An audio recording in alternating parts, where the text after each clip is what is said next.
Hi friends, welcome to చిన్న thoughts. నిన్న OG మూవీకి సంబంధించి ఒక బిగ్ అనౌన్స్మెంట్ వీడియో ఒకటి రిలీజ్ చేశారు. అండ్ మూవీకి సంబంధించి కొన్ని మార్పులు చేర్పులు కూడా జరుగుతున్నట్లు తెలుస్తుంది.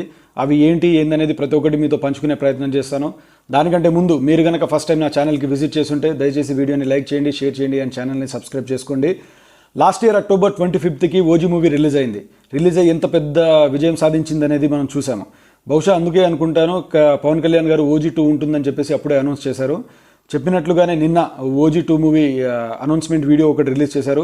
మరి షూటింగ్ ఇప్పుడే స్టార్ట్ అవుతుందా, లేదంటే సుజిత్ గారు నాని గారితో చేసే మూవీ కంప్లీట్ చేసిన తర్వాత చేస్తారా అనేది వేచి చూడాలి. నాకు తెలిసి నాని మూవీ కంటే ముందే ఓజీ 2 మూవీ షూటింగ్ స్టార్ట్ చేస్తారు అన్నట్టు అనిపిస్తుంది. ఎందుకంటే పవన్ కళ్యాణ్ గారి చేతిలో ప్రస్తుతం ఏ ప్రాజెక్ట్స్ లేవు. ఆ మధ్య ఎప్పుడో సురేందర్ రెడ్డి గారి డైరెక్షన్లో ఒక సినిమా ఉంటుందని చెప్పేసి వార్తలు వచ్చాయి. అది ఇంకా ఎలాంటి క్లారిటీ రాలేదు కాబట్టి ఖచ్చితంగా ఓజీ 2నే స్టార్ట్ చేస్తారని చెప్పేసి నాకు అనిపిస్తుంది. And moreover Pawan Kalyan గారికి ఓజీ మూవీ మీద చాలా ఇంట్రెస్టెడ్గా ఉన్నాడు కాబట్టి ఖచ్చితంగా ఈ మూవీయే ఫస్ట్ స్టార్ట్ చేస్తారన్నట్టు నాకు అనిపిస్తుంది.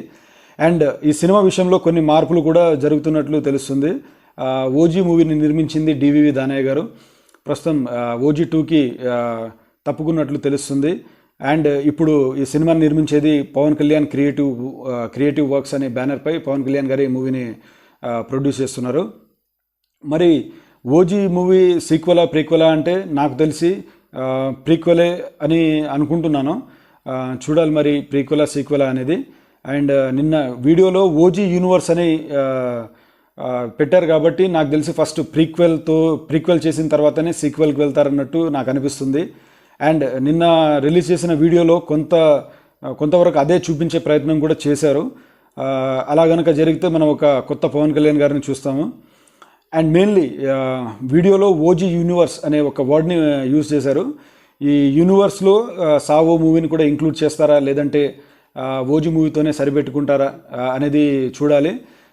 నాకు తెలిసి సావో మూవీని ఓజీ మూవీతో ఎలాంటి ఇంటర్లింక్ చేయరేమో అనిపిస్తుంది. కానీ చేస్తే బాగుంటుంది. ఎందుకంటే ఒకటే స్క్రీన్పై ప్రభాస్ గారు, పవన్ కళ్యాణ్ గారు ఇద్దరిని చూసే అవకాశం ఒకటి దొరుకుతుంది.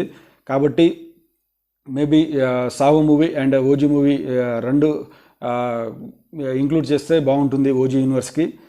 ఏం జరుగుతుందో వేచి చూడాలి. And OG characterisation Pawan Kalyan గారికి చాలా బాగా కనెక్ట్ అయింది కాబట్టి ఓజీ యూనివర్స్ మొదలు పెడుతున్నారేమో అనిపిస్తుంది. ఎందుకంటే ఇంతకుముందు ఎప్పుడు పవన్ కళ్యాణ్ గారు సర్దార్ గబ్బర్ సింగ్ ఒకటే సీక్వెల్ చేశారేమో కానీ దానికంటే ముందు ఎలాంటి సీక్వెల్స్ ఏం చేయలేదు. ఒకటి మాత్రం నిజం, పవన్ కళ్యాణ్ గారు డైరెక్టర్ సుజిత్ గారిని అయితే చాలా ఎక్కువ నమ్ముతున్నారన్నట్టు అనిపిస్తుంది. దానికి తగ్గట్టుగానే తను కూడా తన స్కిల్స్తోనే ప్రూవ్ చేసుకుని ఉన్నాడు కాబట్టి పవన్ కళ్యాణ్ గారు ఇంత నమ్ముతున్నాడు అన్నట్టు అనిపిస్తుంది నాకు. అండ్ ఈ సినిమాలో ఒక మెయిన్ క్యారెక్టర్ ఉంది, ఒక స్ట్రాంగ్ క్యారెక్టర్, తన ఫాదర్ క్యారెక్టరే. దానికి ఎవరిని తీసుకుంటారనేది కూడా చాలా ఆసక్తికరంగా మారిన అంశం ఒకటి. ఆల్రెడీ ప్రీవియస్ పార్ట్లో చెప్పారు, వీళ్ళు ఇక్కడి నుంచి వెళ్ళింది తన ఫాదరే కాబట్టి ఆ క్యారెక్టర్ మేబీ పవన్ కళ్యాణ్ గారు చేసే ఛాన్సెస్ చాలా ఎక్కువ కనిపిస్తున్నాయి. అది కూడా పవన్ కళ్యాణ్ గారే చేస్తే ఫస్ట్ టైం ఒకటే సినిమాలో డ్యూయల్ రోల్ చేసింది పవన్ కళ్యాణ్ గారు. ఇదే సినిమా అవుతుంది. ఇంతకుముందు ఎలాంటి సినిమాల్లో డ్యూయల్ రోల్ చేయలేదు పవన్ కళ్యాణ్ గారు. చేస్తే మాత్రం ఫస్ట్ ఇదే మూవీ అవుతుంది. స్నో కంప్లీట్గా బ్లడ్ అయిపోయి అతని పేరు ఏంటంటే ఓజస్ గంభీరా అంటారు. That's first opening shot of the cinema. ఈ డైలాగ్ చెప్పిన తర్వాత నాకు ఒకటి మాత్రం క్లారిటీ అనిపించింది. ఓజీ మూవీలోనే రక్తపాతం ఒక రేంజ్లో ఉంటుంది, ఇంకా ఓజీ 2లో ఏ రేంజ్లో ఉంటుంది అనేది ఒక చిన్న హింటించే ప్రయత్నం చేశారు సుజిత్ గారు అన్నట్టు అనిపించింది. అండ్ దీనికి మ్యూజిక్ మనకు తెలిసిందే, తమన్ గారు ఇస్తున్నారు. ఓజీ మూవీ మ్యూజిక్ ఇప్పటికీ ఎలాంటి ట్రెండ్ సెట్ చేస్తున్నాయి అనేది మనం చూస్తున్నాం. ఓజీ 2కి దీనికి డబుల్ త్రిబుల్ ఇస్తారని చెప్పేసి నేను భావిస్తున్నా. అండ్ ఈ మూవీకి సంబంధించి ఎలాంటి క్లారిటీ కావాలన్నా September 2 వరకు వెయిట్ చేయాల్సిందే. ఎందుకంటే ఆ రోజు పవన్ కళ్యాణ్ గారి బర్త్డే కాబట్టి ఆ రోజు ఇంకా మరిన్ని ఇంట్రెస్టింగ్ ఫ్యాక్ట్స్ మనకు బయటకు వస్తాయి కాబట్టి ఆ రోజు మనం డిస్కస్ చేసుకునే ప్రయత్నం చేద్దాము. ప్రస్తుతానికైతే ఓజీ 2 మూవీకి సంబంధించి ఇవే నిన్న వీడియోలో రిలీజ్ చేసిన టాపిక్స్. దీన్ని మీతో పంచుకోవాలనిపించింది. అండ్ మీరు కనుక ఫస్ట్ టైం నా ఛానల్కి విజిట్ చేసి ఉంటే ఖచ్చితంగా ఛానల్ని సబ్స్క్రైబ్ చేసుకోండి, వీడియోని లైక్ చేయండి, షేర్ చేయండి. Thank you so much. జై హింద్.